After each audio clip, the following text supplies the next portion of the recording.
right, today is Sunday, March 12th, I believe.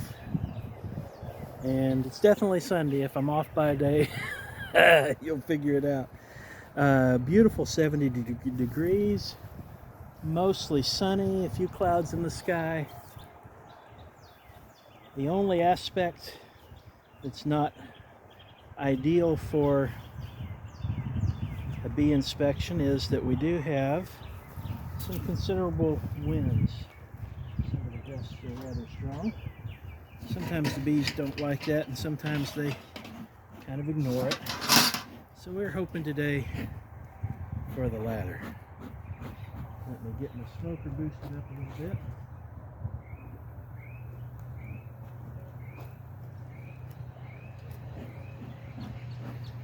Get some smoke going into the hive.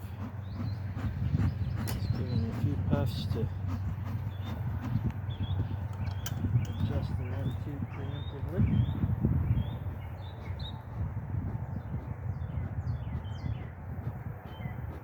A little bit at the entrance, a little bit at the vent holes, which, by the way, I need to do some work on the hive before it gets hot this year. This one, it has a little more shade than the one at the Peterson garden. Last year, the Peterson garden hive, I had a couple of fresh new combs that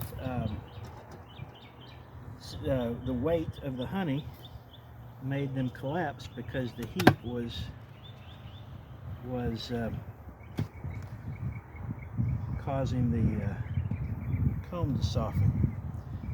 Alright, so now I'm looking at this feeder, and I had some protein in it as well as some sugar. And the first thing that jumps out at me right away is I have, first of all, there's a hive beetle down there. Now a crunched and flattened hive beetle. But I've got larvae in the feeder. That is apparently, I believe that's going to be hive beetle larvae. If it's not, it's going to be wax moth larvae. In either case, I'm going to take this out. They really didn't make very much use of the sugar, and there's very little of the pollen patty left. The larvae are feeding on the pollen. It's not actually pollen, it's pollen substitute. I'm just going to take that out and not give that back to them. They don't need it by now. By the way, this hive is in perhaps the best setup of any of my three for this time of year, because my host here seeds his field with wildflowers, and they are just starting to go in full force right now. You know what I ought to do is take this feeder, hold it over the hive as I smoke the bees out of it, in case any of them are young bees not accustomed to flying much.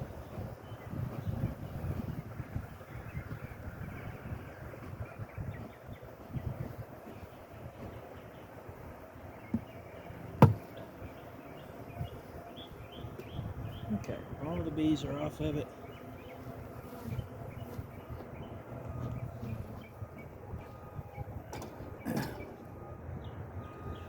Okay, so at any rate, they've got lots of wildflowers. Saw driving in, I saw Indian paintbrush and blue bonnets. There's some beautiful flowering trees. I'm not quite sure what they are. They may be pears, but beautiful white blossoms on those.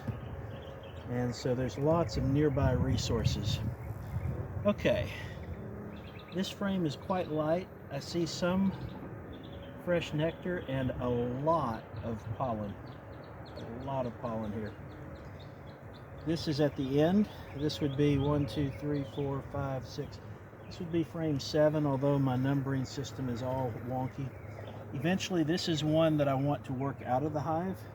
Actually, now that I look at this, and now that there's no more brood, there's no more honey on this, I might be able to take this section that I consider wonky comb, where they've made this double layer.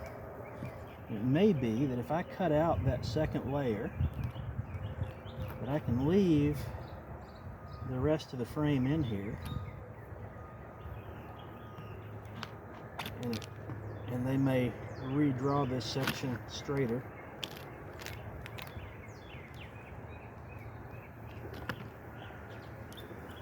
I can then go down and melt these pieces away. Let them take another stab at making this fit the system here.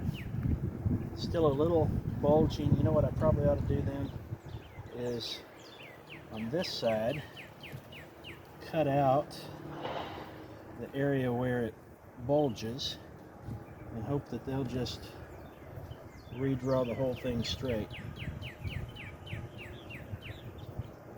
So from here up, I think it's in pretty good shape.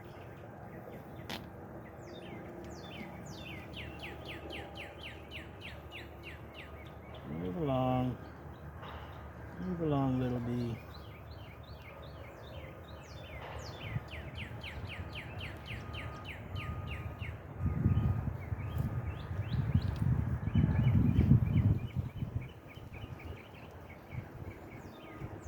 There's wires in here, so as I cut this away, I have to be kind of careful. And just cut alongside the wire.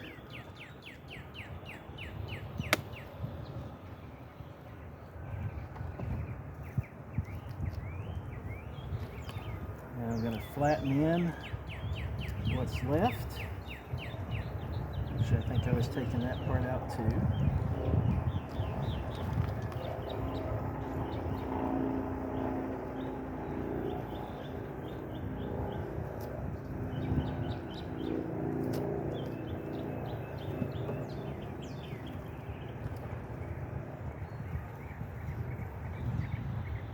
I'm going to leave everything that's left in the plane of the frame and see if they'll redraw that space.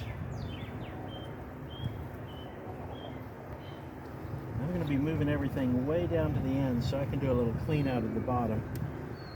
This hive was one that did have some problems for a while with wax moths last year, and so there's a lot of just debris at the bottom. I'm going to help them out with a little bit of house cleaning.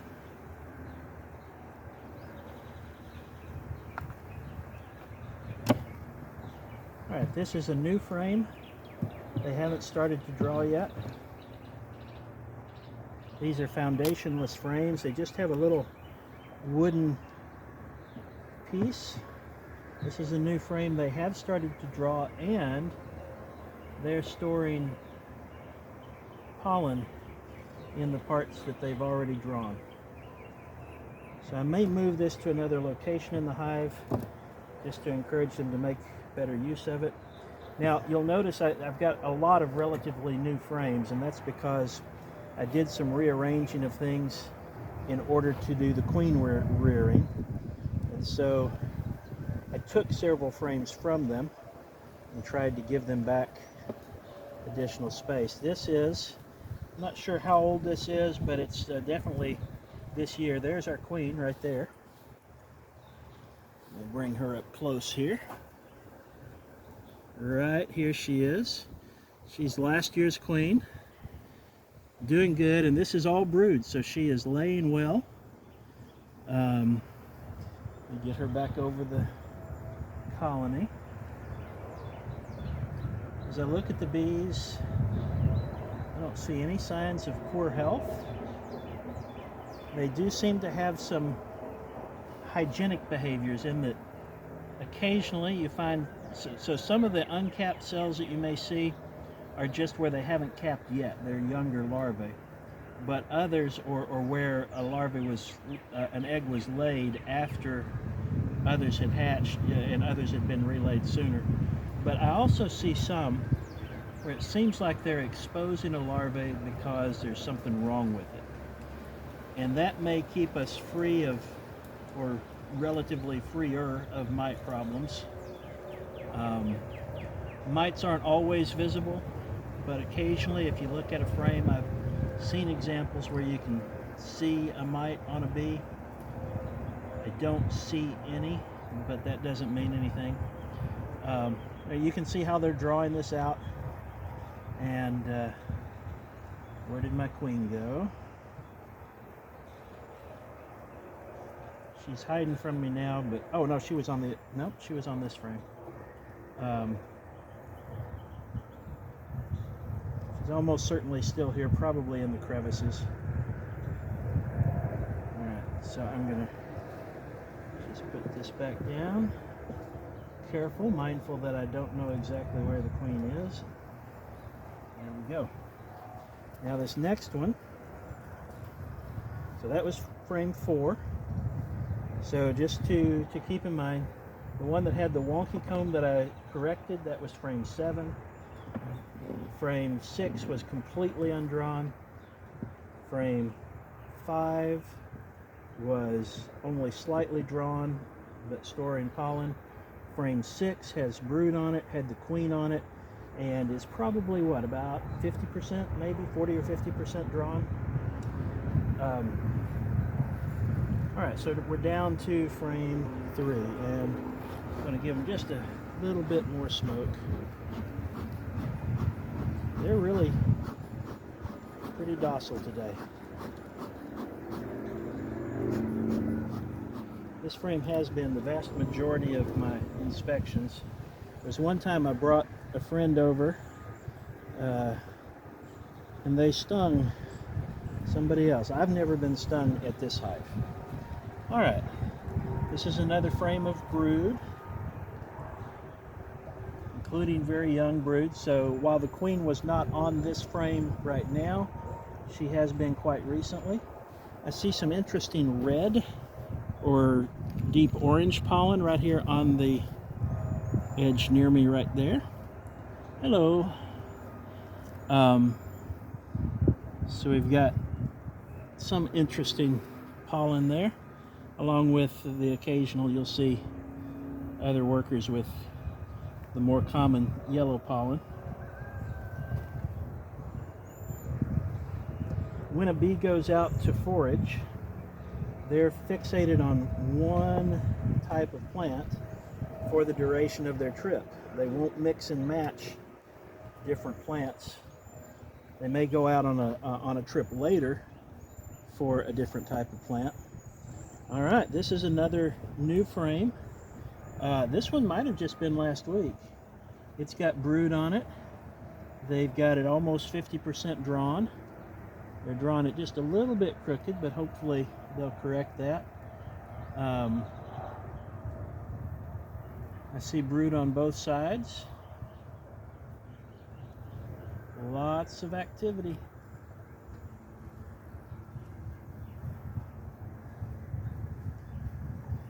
And then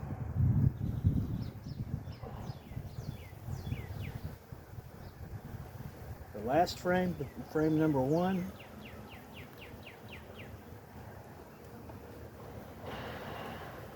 Typically, the first frame nearest the entrance is resources. Let's see what we've got here.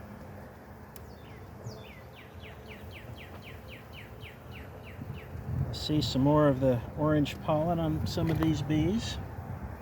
They are storing pollen here. They are quite jittery right now.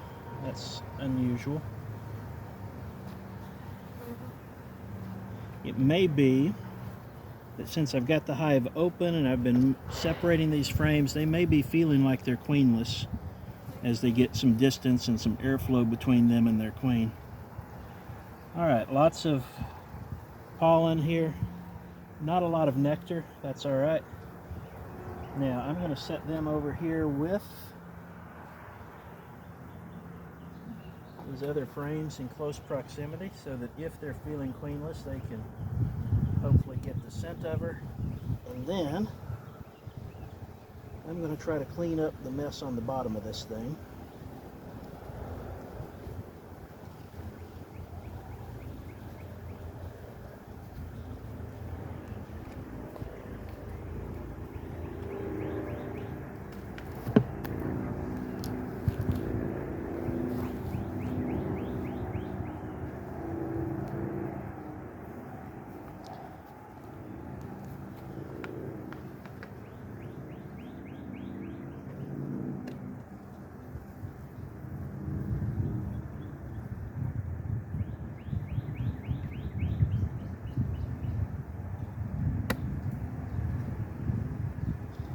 Yep, we've had some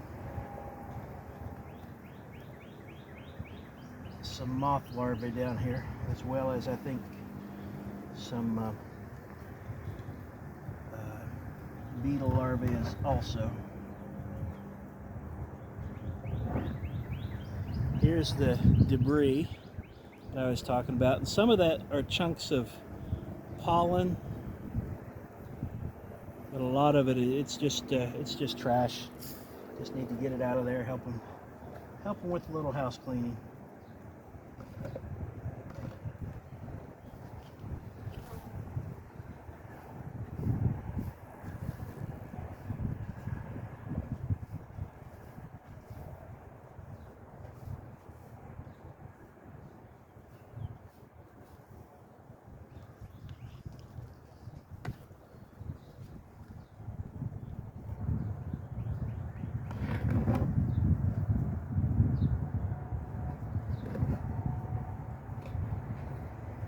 So last year this colony was smaller.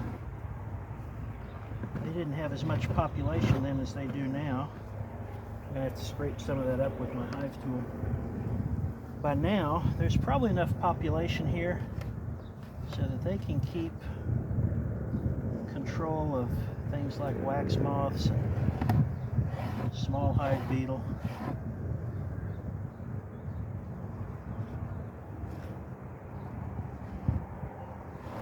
But it's still going to be helpful to them if I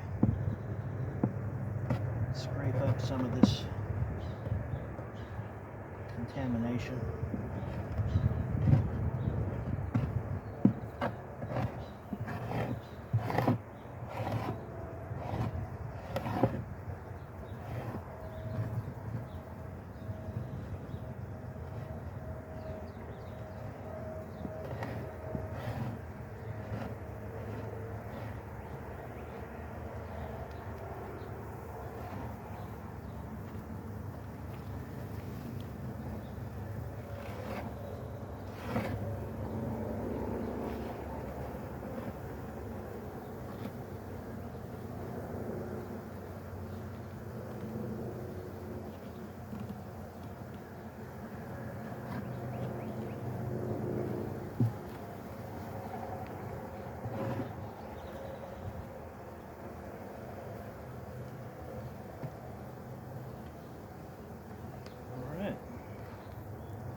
So here's a look at what I was scraping out. These things that are connected together, those are like cocoon trails that wax moth larvae leave.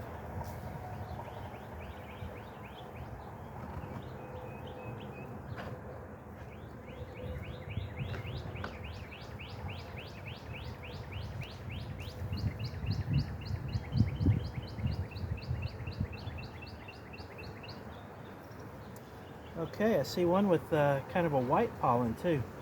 So we've got some variety there. I'm just going to take these completely out. I was using those to prop up the divider board, and I think I've got some others further back in the hive, but I'll be, there we go. All right. So now I think we're ready to move them back to their original position and then close up the hive. This hive is looking good. We saw the queen, we saw all the resources they need to thrive. They're making good progress on the frames that I gave them to draw out.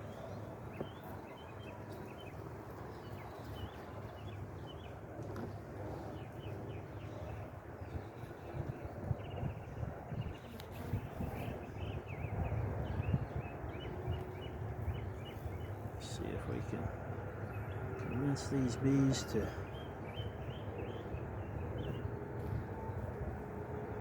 go in another direction. They're just not cooperating. I'm going to have to smoke them to get them out of that crevice.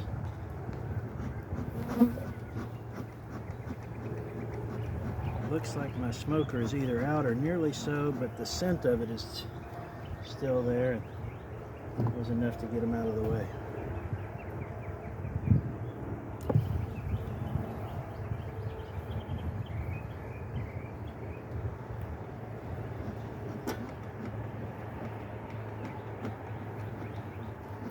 So you'll notice that in this hive we were almost devoid of capped honey. But that's okay. I had somebody on one of my last videos saying it looked like they were short on resources, short on food.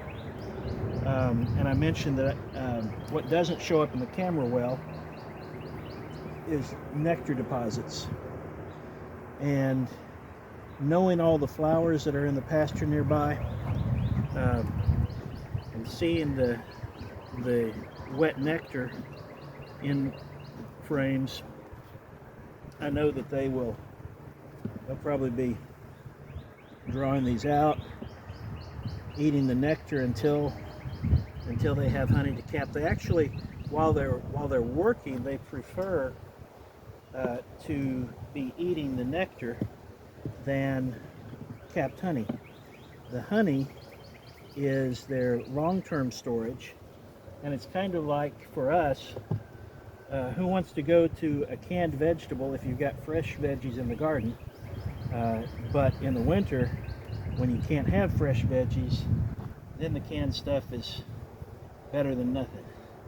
So that's kind of how they react. While they've got nectar, they just eat the nectar. Now let me look at this last frame, because that was the one where I thought where we did have a lot of pollen, and yeah, there's a lot. I'll try to see if you can see some of this. You can see some glint of wet stuff in a lot of those cells, and some of them are just pollen. A lot of these are bee bread, where they saturate the pollen with nectar on top of it and let it ferment.